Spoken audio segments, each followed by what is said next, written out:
Hey, sweet pea. I know. I know when you went into that temple, you were looking for the Holy Spirit. I know you were looking for substance. You were coming in because maybe your bills were overdue and you didn't know if you were going to have a place for your kids to lay their head, or maybe you had a warrant out for your arrest and you don't know what they're going to do and you're a repeat offender. Or maybe you've put all your money into your business. You know, you've done everything you can. You've robbed Peter to pay Paul and it's just not generating any funds and you think you're going to have to let it go. Whatever you went through that landed you in that building, calling on God, and you left empty. Maybe it wasn't the building, or maybe it wasn't the pastor, but maybe it was God. See, in order for the Holy Spirit to come upon you, God has to ask for you personally. And for him to ask for you personally, you have to really want to seek him. God's like, hey, yeah, I see you in here. But where were you Monday through Saturday?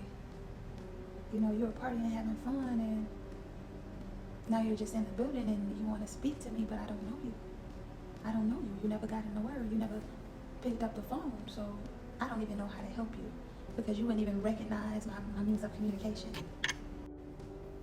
You can't have a whole conversation with a deaf person that you've never saw before.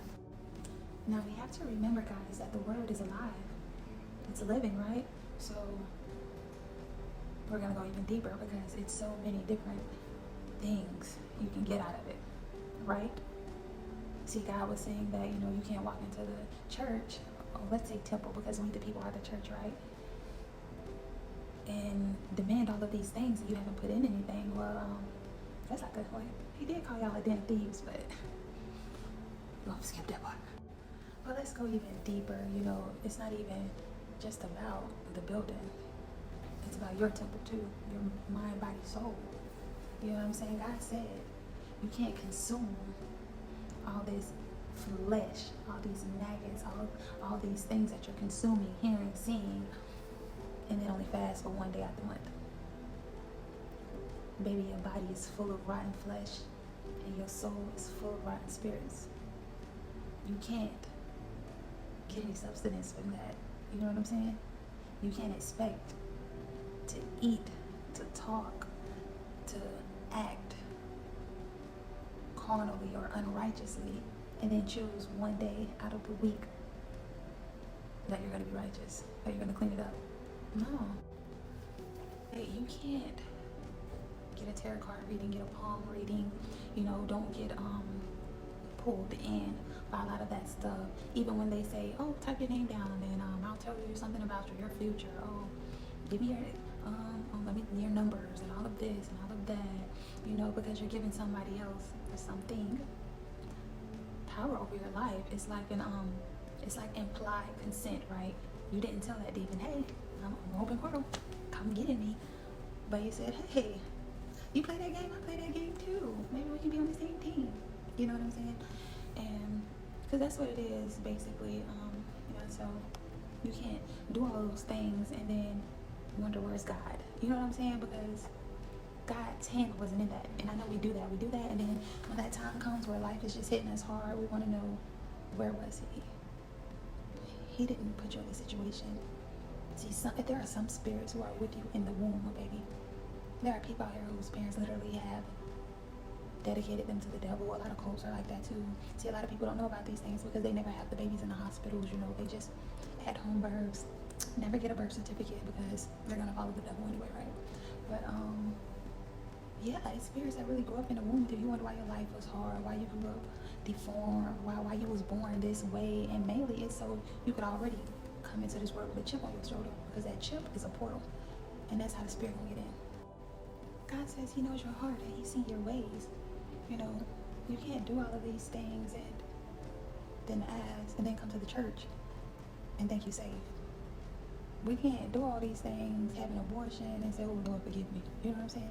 And I'm not judging. It's certain things if you want me to go in on, but I know it's touchy for some people, so you know what I'm saying? And it ain't a situation where I'm like, oh, he's not forgiving you. Of course he forgives you for these things, but what he's saying is do the work.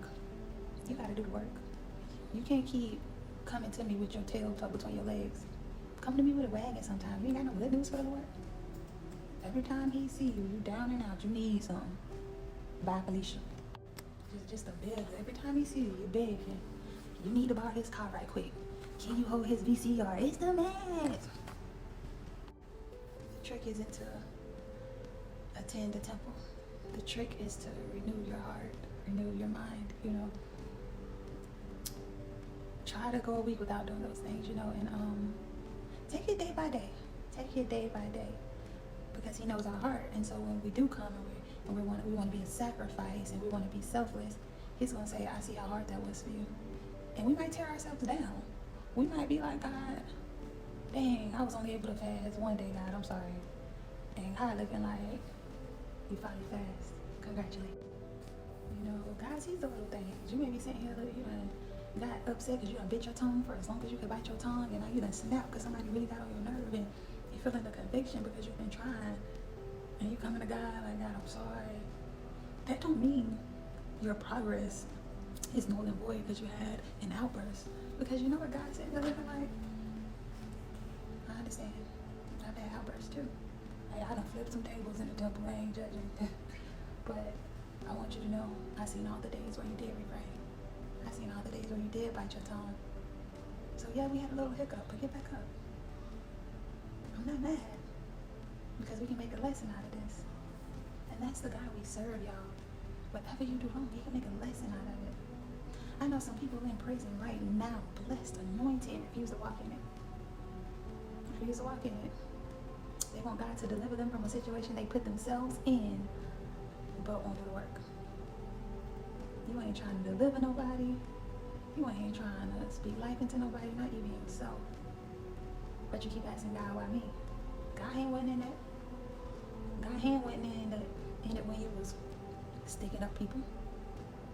God hand wasn't in it when you slid that cell, you know what I'm saying? Like, why I need to be in it when it's the consequences of your actions?